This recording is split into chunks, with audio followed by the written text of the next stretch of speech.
It's just so intense. Like, you know, like the reason I just went there, I'm just like thinking, like, how the hell do I get them to understand? Like, how do I get people to understand how big of a deal this is? Like,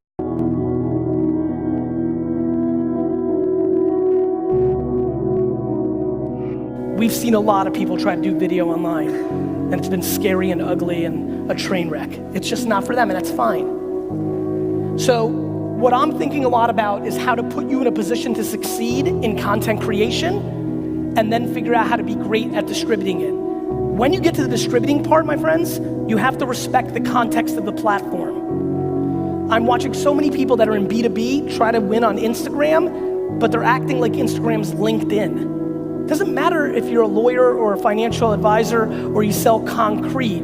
If you treat Instagram like LinkedIn, even though your business is more LinkedIn, you will lose. If you do not respect the context of the room, you will lose. These platforms are rooms. They are rooms. Fuck. It's just so intense. Like, you know, like the reason I just went there, I'm just like thinking, like, how the hell do I get them to understand? Like, how do I get people to understand how big of a deal this is? Like, nothing is more valuable than attention. It's the only, I literally value attention equal to oxygen. Like, it just, I couldn't get you to understand it more if you got inside my head. And I can't figure out how to break people through, which is how, ironically, I think you'll find this interesting. I think the reason that I was willing to go back to mindset and motivation over the last year and a half, where after 4 years, I was basically quiet about that because I didn't want to be a motivational speaker, was because I'm so desperate for you to communicate more to the world.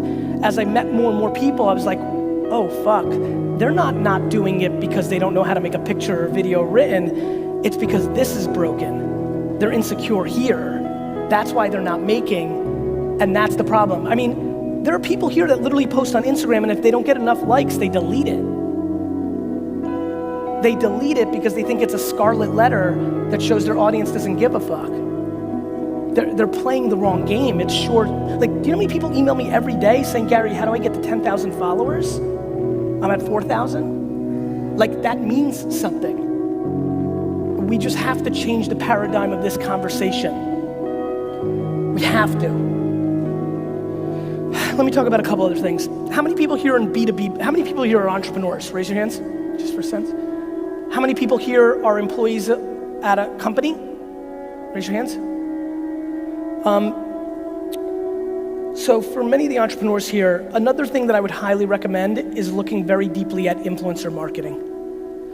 I can't get over the fact of how underpriced influencer marketing is, how much it converts, and how wild, wild west it is. Here's what I mean. Just because somebody has 800,000 followers on Instagram and you pay them $1,000 and somebody else has 40,000 and they want $1,000, I'm surprised how basic people are and they think the 800,000 is the better deal. I understand, it makes sense, the math is pretty clear, but a good affiliate marketer can tell you the conversion is gonna really matter. If you're trying to sell something, whether it's a service or a product, I couldn't push you harder to get into the culture of DMing influencers that you think may represent your brand properly or just have big audiences, and start asking them what they would want for them to post about your B2B SaaS product or your new app or your hula hoop or your fucking cool t-shirt or whatever it may be. All I ever think about, I'm very basic. I keep shit super simple on supply and demand. I overlay attention and then culture, what's happening in it, and that becomes me, and I will always do that. No question, the other territory that I'm completely blown away by is influencers. Super underpriced, potentially super overpriced, but not allocating a couple $100, a couple $1,000, tens of thousands of bucks, depending on the size of your business, and putting it into that tunnel and that funnel and tasting it for yourself is a huge missed opportunity. Huge. No matter what you do in this room, no matter what business you come from, no matter what position you hold within that organization, whether you're a solo entrepreneur or work at a big organization, there's only one thing that bounds us all together in this room. The number one thing from a business perspective that ties all of us together in this room is quite simple. At the end of the day, before you tell me how great your SaaS product is, or your service, or how delicious your wine is, or how great you are if you're building your brand, no matter what, before you get a chance to tell me how great you are, or it is, or that is, you need somebody's attention. The number one thing that everybody here is battling on, the currency of business forever and everything, by the way, is attention.